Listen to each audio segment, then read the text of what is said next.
Hello guys, मेरा नाम है सैयद जायद। तो आज है 7 जुलाई 2024। आज हुआ CTET का पेपर। तो जिन्होंने भी CTET पेपर 1 के अंदर सेकंड लैंग्वेज हिंदी ली थी, उनके लिए मैं आंसर की लेके आया हूँ। ये आंसर की नियरेस्ट टू क्लोज है, तो इसके अंदर कुछ गलती भी हो सकती है। तो यहाँ पर हम स्टार्ट करते हैं। स्टार्ट करने से पहले मैं आपको बताता हूँ ये कौन सा ग्रुप का पेपर है। वो तो मुझे अभी फिलहाल नहीं पता है, पर इसके अंदर जो क्वेश्चन नंबर है वो आगे पीछे हो सकते हैं और जो ऑप्शन है वो भी शफल करके आते हैं। तो आप क्वेश्चन देखिए, क्वेश्चन पढ़िए और जो मैं क्वेश्चन बताऊँ उसको मैच करिए। उसके बाद जो ऑप्शन में आंसर देता हूँ वो भी मैच करिए। आप नंबर से इसको चेक नहीं कर सकते।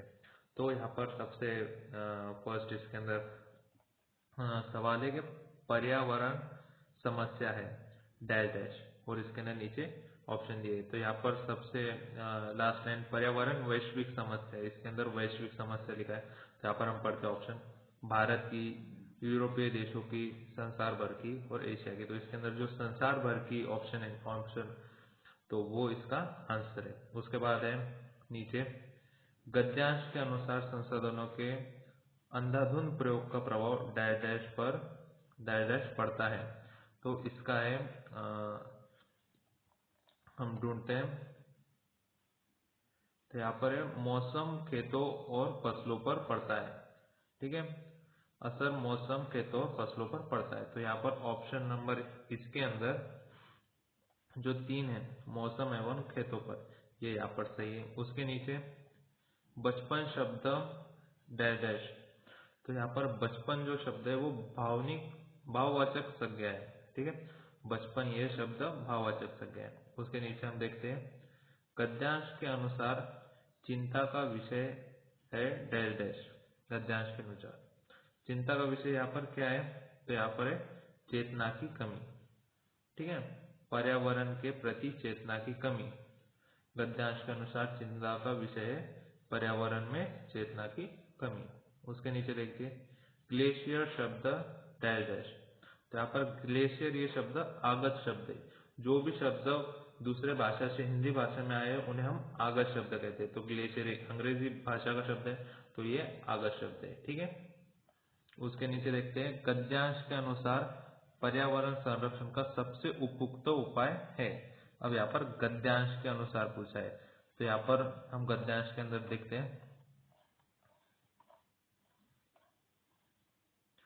तो यहाँ पर पर्यावरण वैश्विक समस्या है, उसका हल हमारी जरूरतों को कम करने में छिपा है। हमारी जरूरतों को कम करने में छिपा है। तो यहाँ पर है आवश्यकताओं में कमी करना। तो इसका आंसर होता है गद्यांश के अनुसार पर्यावरण संरक्षण का सबसे उपयुक्त उपाय है आवश्यकताओं में कमी करना।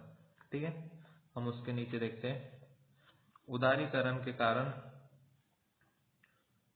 तो यहाँ पर नीचे ऑप्शन दिए अनावश्यक सुविधा के उपभोग में वृद्धि हुई है, अनावश्यक सुविधा के उपयोग में कमी आई है, अनावश्यक व्यय में वृद्धि हुई है, आवश्यकताओं में वृद्धि हुई है। तो इसका आंसर है अनावश्यक सुविधाओं के उपभोग में वृद्धि हुई है। तो उदारीकरण के कारण अनावश्यक सुविधाओं के उपभोग में वृद्धि हुई, ये हमारा सही आंसर होता है। उसके बाद है नीचे वैश्विक में मूल शब्द तथा प्रत्यय है। तो यहाँ पे वैश्विक ये शब्द है, इसका मूल और प्रत्यय। तो इसका मूल है विश्व और इसका प्रत्यय है इक। विश्व अधिक इक या मतलब प्लस इक, तो इसका आंसर होता है वैश्विक। तो विश्व और इक, यहाँ पर इसके अंदर ऑप्शन नंबर 2 इसका करेक्ट आंसर है। ठीक है, तो यहाँ पर हमारा सेकंड पैसेज स्टार्ट होता है। ठीक है, तो इसके अंदर यहाँ पर पूछा है निम्न में से विशेषण है। अब ये 4 ऑप्शन में से विशेषण पूछना है। जीवंत, सम्मान, वरदान, जीवंतता। तो इसके अंदर विशेषण है जीवंत। ठीक है, उसके नीचे जीवन में खुशी आती है डैश डैश। जीवन में खुशी आती है, हम ढूंढते हैं यहाँ पर, यहाँ पर देखते हैं जीवन में रौनक तब है जब वह बड़े सहज और सरल तरीके से बिना किसी प्रपंच के जिया जाए। तो यहाँ पर सहज और सरल तरीके से, तो यहाँ पर गए सरलता से। यहाँ पर थोड़े शब्द के अंदर चेंजेस हो सकते हैं पर आंसर वही होता है। ठीक है, जीवन में खुशी आती है सरलता से। नीचे समूह से भिन्न शब्द है, समूह से भिन्न शब्द है। यहाँ पर आडंबर, अहंकार, असहज और अधर्म। यहाँ पर हमें अधर्म, अहंकार और आडंबर ये समान शब्द लग रहे हैं और इनसे अलग लग रहा है हमको असहज। तो यहाँ पर असहज ये इसका आंसर है। समूह से भिन्न शब्द असहज। ठीक है, उसके नीचे देखते हैं हम गद्यांश के अनुसार अहंकार में हम केवल बाहर की तरफ देखकर जीते हैं। वाक्य का आशय है कि अहंकार हमें दूर तक देखने की शक्ति प्रदान करता है। अहंकार हमें दिखावटी जीवन व्यतीत करने की ओर ले जाता है। अहंकार हमें निश्चित जीवन व्यतीत करने की ओर ले जाता है। अहंकार हमें सर्वस्व प्राप्त करने की ओर ले जाता है। तो यहाँ पर ऑप्शन नंबर 2 सही है। अहंकार हमें दिखावटी जीवन व्यतीत करने की ओर ले जाता है। ठीक है, उसके नीचे प्रपंच से तात्पर्य है। प्रपंच से यहाँ पर क्या तात्पर्य है? यहाँ पर आडंबर, यह प्रपंच से तात्पर्य है। ठीक है, तो यहाँ पर अब जीवन का सम्मान कैसे किया जा सकता है, जीवन का सम्मान कैसे किया जा सकता है। ठीक है, तो जीवन का सम्मान कैसे किया जा सकता है? जीवन जैसा मिला है उसको वैसा ही जीते हैं तो जीवन का सम्मान होता है। ठीक है, जीवन जैसे जिया जाता है। तो यहाँ पर इसका आंसर होता है 3। जीवित रूप में जीवन मिला है उसे उसी रूप में जीकर। ठीक है, तो यहाँ पर इसका आंसर ये होता है जीवन का सम्मान कैसे किया जा सकता है, तो जीवन जिस रूप में मिला है उसे उसी रूप में जीकर। यहाँ पर है आधारित में प्रत्यय है, आधारित में प्रत्यय ईत। यहाँ पर 4 नंबर का ऑप्शन दिया है, तो आधारित में प्रत्यय ईत। ठीक है, उसके बाद है भाषिक दक्षता शिक्षार्थियों को किसके समर्थ बनाती है। भाषिक दक्षता शिक्षार्थियों को किसके समर्थ बनाती है? तो यहाँ पर इसका आंसर है ऑप्शन यहाँ पर दिया गया है 3। यह जानने की दक्षता की कैसे और कहाँ भाषा का उचित रूप से प्रयोग करना है।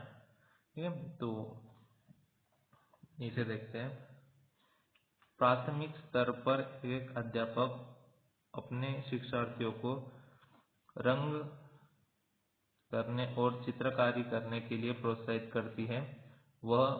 यह किस तरह से मददगार है? तो इसका आंसर है ऑप्शन 2। इसके अंदर सूक्ष्म गत्यात्मक कौशलों का विकास करने में। तो जैसे कि आपको पता है ये हमने डाउनलोड करा है पेपर, तो इसकी वजह से इसकी क्वालिटी थोड़ी खराब है, तो आप फुल क्वालिटी में देखिए इसे। और ठीक है, अगला क्वेश्चन देखते हैं। बच्चे भाषा प्रभावशाली तरीके से तब सीखते हैं जब, आगे हमें ऑप्शन दिए गए हैं, उन्हें भाषा में निपुण अध्यापन मिले, उन्हें अच्छी पाठ्य पुस्तक मिले, उन्हें रोका जाए, उन्हें प्रोत्साहन मिले। तो यहाँ पर उन्हें प्रोत्साहन मिले इसका करेक्ट आंसर है, आंसर है। तो इसके बाद एक अध्यापिका अपनी कक्षा में समूह चर्चा और सहपाठियों में अंतर क्रियाओं को महत्व देती है। वह विद्यार्थियों की सही वर्तनी का उच्चारण में गलतियों पर बहुत अधिक ध्यान नहीं देती है। वह कक्षा में किस उपागम का प्रयोग कर रही है? तो यहाँ पर इसका आंसर उदारवादी हो सकता है, और इसके ऊपर आप क्लियर कर सकते हैं। ये मुझे थोड़ा 80-20 दिख रहा है, तो यहाँ पर मेरा आंसर यहाँ पर उदारवादी की तरफ में जाना चाहूँगा, एक्टिविस्ट। ठीक है, तो उसके बाद अगला क्वेश्चन है,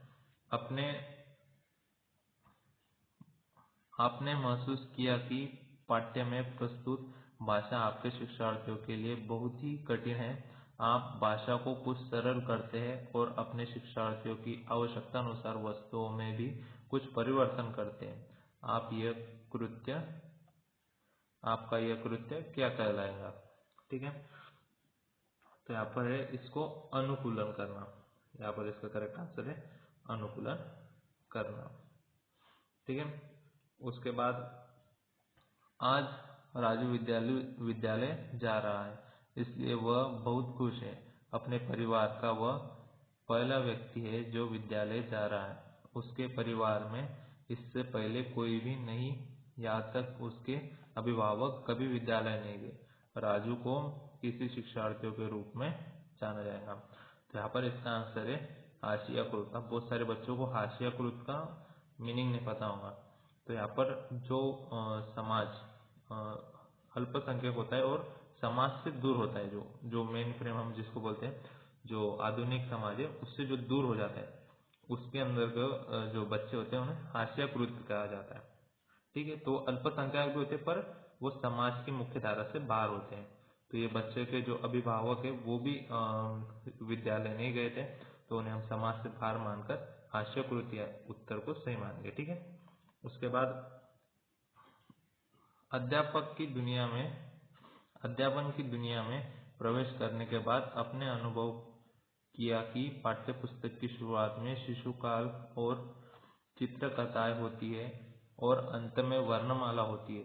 भाषा शिक्षण शास्त्र में इस प्रकार की व्यवस्था किस उपागम के अंतर्गत आएंगी? तो इसे हम बॉटम अप उपागम कहेंगे। ठीक है, अधो शीर्षगामी। ठीक है, bottom to up, bottom up उपागम। ठीक है, उसके बाद नीचे, जब भाषा स्वाभाविक रूप से सीखी जाती है बिना किसी व्यवस्थित अभ्यास के, तब इसे क्या कहा जाता है? तो हमें जैसे पता है कि जो बच्चा रहता है छोटा, वो भाषा अर्जन करता है, तो उसे हम अर्जन कहा जाएगा। ठीक है, तो इसका आंसर भाषा अर्जन होता है। यहाँ पर ये प्रश्न है कि निम्नलिखित में से किसका एक महत्वपूर्ण गुणधर्म है जिसमें शिक्षार्थी जोड़ों या समूह में एक साथ मिलकर समस्या समाधान पर कार्य करते हैं। ठीक है, तो इसे हम व्यवहारवादी उपागम कहेंगे। ठीक है, उसके बाद यहाँ पर प्रदूषण टॉपिक पर पाठ योजना तैयार करते समय आपका पहला चरण क्या होगा? तो यहाँ पर हमारा पहला चरण होगा उद्देश्य बनना। हम किसी भी काम कर रहे हैं, कोई भी पाठ बना रहे हैं, पाठ योजना बना रहे हैं, तो हमारा सबसे पहले उद्देश्य बनाना, यह पहला चरण होगा। ठीक है, उसके बाद एक अध्यापक ने अपने शिक्षार्थियों को जल पर एक अनुच्छेद लिखने के लिए कहा। शिक्षार्थियों ने विज्ञान और सामाजिक विज्ञान की कक्षाओं में जो पढ़ा था उसके आधार पर आपस में चर्चा आरंभ की और उसके बाद अनुच्छेद लिखना शुरू किया। यह किस तरह का उदाहरण है? तो ये मुझे संप्रेषणात्मक उपागम का प्रकार है। तो ये संप्रेषणात्मक उपागम का उदाहरण है। ठीक है, उसके बाद आपका पालन पोषण एक ऐसे गांव में हुआ जहाँ सभी लोग हिंदी बोलते हैं और आपने यह भाषा बिना विद्यालय गए सीखी ली। ठीक है, तो ये आपकी जो मातृभाषा है वो हो गई। बाद में जब आप विद्यालय गए तो आपने अंग्रेजी, संस्कृत, हिंदी और उर्दू सीखी। अब आप अंग्रेजी भाषा प्रभाव के साथ बोलते हैं। अब आपकी प्रथम भाषा कौन सी है? तो हमारी प्रथम भाषा तो हिंदी ही रहेगी। तो यहाँ पर जो इसके अंदर ऑप्शन नंबर 2 है वो हिंदी है। ठीक है, हमारी प्रथम भाषा है, सदैव हमारी प्रथम भाषा होती है। ठीक है, उसके बाद एक अध्यापक अपनी कक्षा में वास्तविक वस्तुएं जैसे कि छतरी, बरसाती, पेचकस आदि लाती है। वह शिक्षार्थियों से कहती है कि प्रत्येक शब्द के बारे में 2 या 3 वाक्य कहें। इस प्रकार की सामग्री को तकनीकी रूप से क्या कहा जाएगा? तो यहाँ पर हमें ऑप्शन है भाषा निवेश, शिक्षण उपकरण, यहाँ पर उपकरण और वास्तविक वस्तुएं, रियलिया। ठीक है, तो यहाँ पर बहुत सारे बच्चे कंफ्यूज होंगे ऑप्शन नंबर 2 और 4 के अंदर, पर यहाँ पर तकनीकी रूप से क्या कहा जाएगा? तो इसके अंदर हमें वास्तविक वस्तुएं, रियलिया, ये कहा जाएगा। ठीक है, तो इसका यहाँ पर वास्तविक वस्तुएं, रियलिया, ये ऑप्शन करेक्ट है। फिर उसके बाद अपनी कक्षा में काल का शिक्षण करते समय आप एक ही व्यक्ति के 2 चित्र दिखाते हैं। एक चित्र 15 वर्ष पहले का है और एक चित्र जो अभी अभी खींचा गया है। आप इन चित्रों के आधार पर उस व्यक्ति के वर्तमान और भूत, वह कैसा दिखता था, उसकी आदतें, इन पर बातें आरंभ करते हैं। आप किस प्रयोग कर रहे हैं, आप किसका प्रयोग कर रहे हैं। तो यहाँ पर हमें ऑप्शन दिए गए हैं निर्देशात्मक व्याकरण, प्रेस्क्रिप्टिव, फिर संरचनात्मक व्याकरण, शिक्षण शास्त्रीय व्याकरण और नियम आधारित व्याकरण। यहाँ पर जो संरचनात्मक व्याकरण है वो सही आंसर होगा, क्योंकि यहाँ पर आप इन पर बात आरंभ कर रहे हैं तो आप उसकी संरचना कर रहे हैं, तो यहाँ पर संरचनात्मक व्याकरण ये सही आंसर होगा। वे कथन जो किसी कक्षा विशेष या पाठ्यक्रम कोर्स के अंत में विद्यार्थियों द्वारा अर्जित ज्ञान, कौशल और प्रवृत्ति का वर्णन करते हैं, वे क्या कहलाते हैं। तो यहाँ पर जो अधिगम प्रतिफल है वो सही आंसर होगा, क्योंकि यहाँ पर जो भी अर्जित ज्ञान, कौशल और प्रवृत्ति का वर्णन करते उसे क्या कहलाते, तो अधिगम प्रतिफल। तो ये था हमारे संभाव्य उत्तर सूची।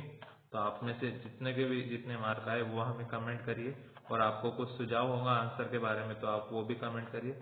और हमारे चैनल के ऊपर ऐसे एजुकेशन रिलेटेड और टीचर रिलेटेड ज़्यादा इंफॉर्मेटिव कंटेंट आएगा, और इसी के लिए आप हमारे चैनल को लाइक भी करिए। ठीक है, मिलते हैं। जय हिंद।